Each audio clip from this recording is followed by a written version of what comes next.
Hello again, my name is Ryan Thomas, and today I'm going to explain why helicopters and planes are able to fly in the sky.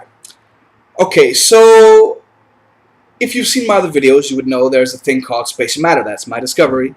And space matter is responsible for the supporting of cosmological objects like the planets, moons, stars, and all others, and keeping them from falling downward in the vacuum of space. Space matter is responsible for the rotation of planets on an axis, also the orbiting of planets, moons, and stars, and all other cosmological objects around others.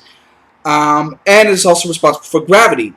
As the planets form, they displace spatial matter, this low density and low solidus material. They displace it, which then causes it to fight back to get back to the core or wherever it was displaced.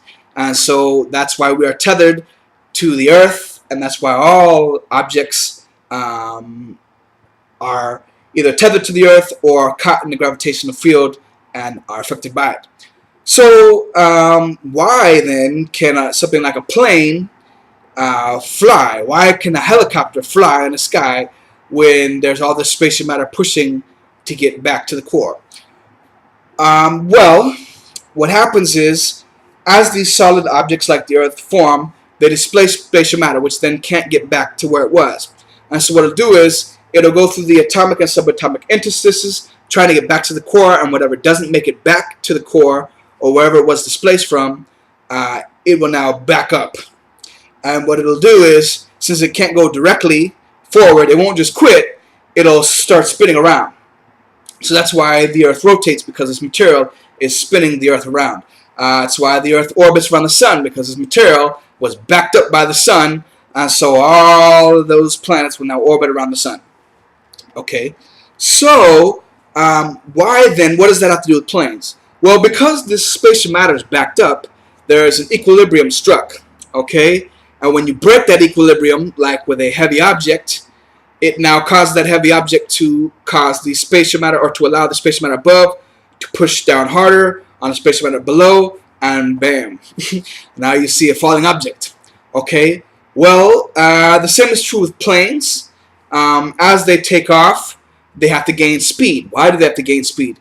Because they're going to cheat the spatial matter by lifting off and going so fast that the spatial matter above can't, press down quickly enough to break that balance. And so planes that are moving fast enough will fly through the sky. If they start to lose speed, guess what's going to happen? That spatial matter that's above is going to weigh down too much, and that sucker is going to go right down to the bottom, to the ocean. And then if the ocean can't support it, the spatial matter will drive it all the way down to the bottom of the ocean, where the ocean floor, being more solid, will stop the plane from going any further down, or the ship, or whatever it was that sank.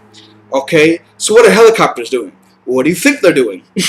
They're spinning their helicopter propellers really quickly and preventing that spatial matter that's above from pressing down on the heavier aircraft that's below the spinning blades. And so the spatial matter can't get to the aircraft that's below, so it cannot cause that aircraft to fall. If those blades stop spinning, guess what's going to happen? That spatial matter that's above is going to drive that helicopter right down to the Earth or to the ocean, and then it's going to drive it down even further to the bottom of the ocean floor.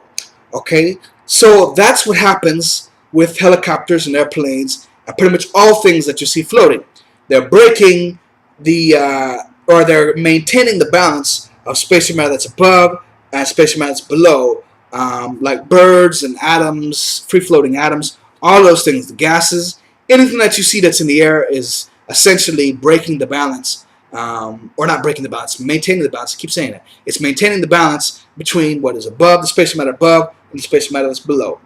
Okay, so that is why things float. That's why things can fly through the sky.